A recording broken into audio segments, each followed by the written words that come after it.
American population. 30% of America's. Yeah. No, but even no, because if you go look at the Sam Seder ones, all of them are Sam Seder crushed them. Like he has a coherent worldview and they don't.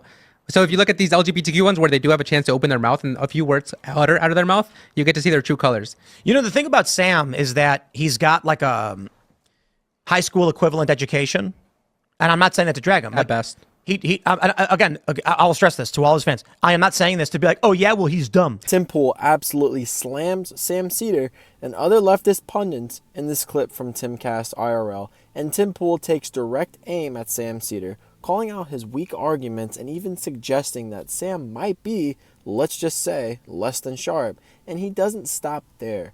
Tim Pool also points out how many of these left-wing pundits have audiences that will just believe anything that they're told, no matter how ridiculous it is. Let's get right into the clip, guys.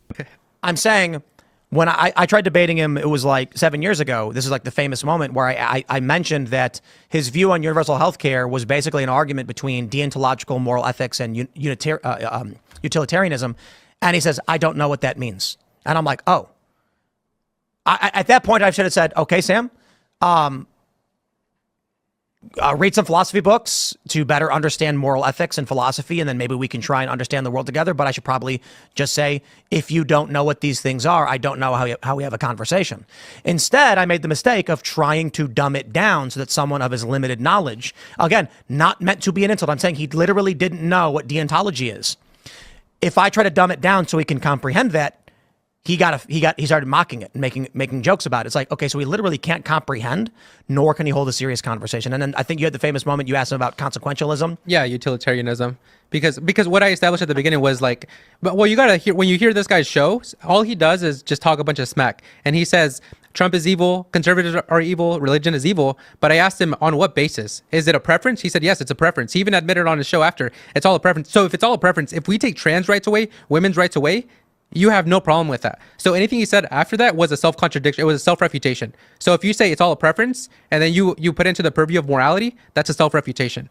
Right. So he doesn't know what he's... So if you have... He could not comprehend what you just said to me right now. Right. So the reason why this is important is if you have no system, if you say, oh, I'm just going to go with the flow, it's all arbitrary. It's all willing to change overnight. So if he says raping is wrong right now, tomorrow he could believe in rape. Well, yeah. This is a prominent liberal podcaster with millions of subscribers, and this is the world they inhabit. Right. A great example, David Pakman. He had a video. He's got so many. It's remarkable, and I think this is why Democrats are in complete and utter disarray right now. It said, Donald Trump threatens to wipe blue states off the map. This literally never happened. Donald Trump said in the midterms, you're going to be surprised. In fact, these blue states might get totally disappeared from the map. We know what he was saying. He was saying that they're going to turn red. Right. There will be no more blue states because they will be red. And David Pakman titles it, Trump threatens to wipe blue states off the map. And he gets 500,000 views from it. And these low IQ individuals, limited comprehension, are going, oh, whoa, and they watch it. Mm-hmm. I imagine a good portion is hate watching, though, but... Sure. So, guys, I watched a little bit of that debate Sam Seder was in, and the one that Tim Pool is just talking about. And honestly, Sam had nothing. He basically exposed himself. His entire argument came down to it's just preference. And if everything is just preference, then none of it really means anything. There's no structure. There's no clear reasoning. Just, I feel this way, so I must be right. That's his whole ideology. And there's plenty of other moments beyond the one Tim Pool just mentioned where Sam openly admits he doesn't know what certain terms or concepts mean. And look, it's okay to not know something, but if you're admitting that, you can't also turn around and act like you're totally right. It makes you look just clueless. But Sam Seder isn't trying to reach everyone. He's just trying to feed his base. The same goes for David Pakman. I remember watching a video where David Pakman completely twisted what Donald Trump said, claiming he threatened to take out entire states. That's been the playbook for years now. Misrepresent, twist, or just flat out lies. So it's one of two things. They either generally don't understand what they're talking about, or they do and they just purposely mislead people. But either way, it's just bad. And sadly, their followers just eat it up without any questions at all. And let me know what you guys think in the comments. Do you guys agree? Are these guys just misinformed? or are they doing it on purpose? And if you guys like this type of content, make sure to go ahead and like the video, comment your thoughts, subscribe to the channel. It would help me out a lot. And let's get back to the clip, guys. Is that why guys like Luke Beasley, like he's a pundit, he does a show, like he's supposed to be all knowledgeable and whatnot, and Enrique is just a dude who got sentenced sometimes and was living the life. Is that why he won't talk to Enrique? Luke Beasley will not debate Enrique Tarrio because Luke Beasley doesn't know anything about January 6th. And there's that extremely viral clip where I was yelling at him saying, you want to put people in prison without, and everything. And part of what I was saying, I misspoke on one. I said a guy without charge or trial. I meant without trial or bail. Some people have contested whether he, it's his administrative actions that are doing that. But so I was not even perfect in that regard. But he doesn't know anything at all. And we recently had on Culture War, we had Prime, who was debating Gibbs, and we were discussing Doge. Now this dude, Prime, he's a Twitch streamer. Fantastic.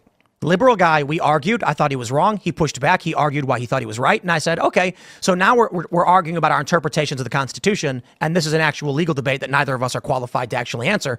We just have preference, worldview on how the courts should operate based on these provisions. I can respect his arguments.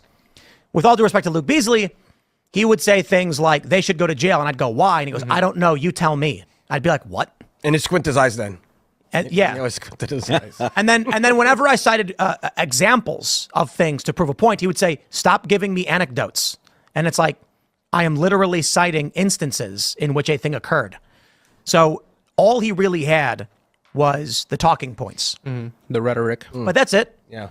They have emotions. So what is your goal in debating a liberal, right? I mean this rhetorically.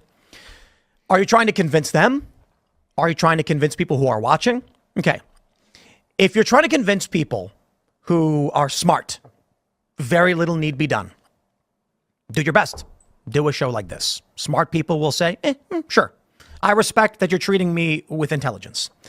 If you're trying to convince the typical liberal, then what you need to do is make fun of them, because their reactions are entirely emotional and social orthodoxy based. So if you want to win a debate with Sam Seder, you have to insult him. No matter what he says, you have to act like it's the stupidest thing anyone's ever said. That's how they debate. That's crazy. So if Sam says something like universal health care is a right, you'll be like, all right.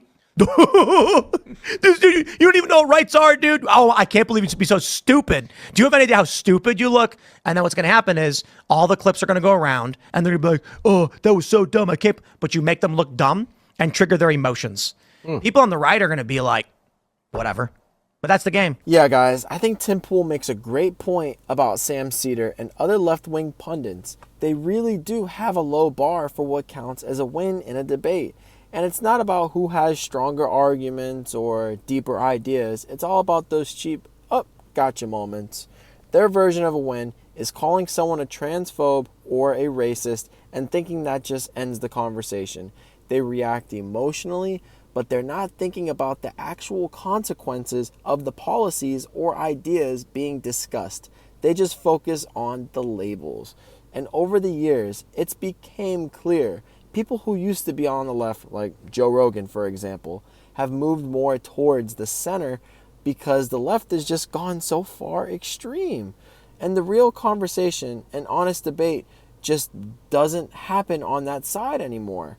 That's why all the thoughtful, long-term discussions are happening on the right now. People like Joe Rogan, Chris Williamson, and others have real back and forth, trading ideas and sharing different views, actually thinking things through. Meanwhile, on the left, no. You've got people like Hanson Piker talking in circles for hours with nothing to show for it. The left has pushed intelligent conversations out and replaced it with this name calling and emotional outburst like, oh, you're a bigot, has become their mic drop. And that's just not how real discussions work. At this point, trying to debate with someone on the left is just not even worth it. You're just wasting your time. It's not going to get you anywhere. Just move on and just do something else. It's not even worth it anymore. Let me know what you guys think in the comments about Tim Pool's takedown of Sam Seder and the sad state of the left wing. And let me know what you guys think about this topic in the comments, and I'll see you guys on the next video.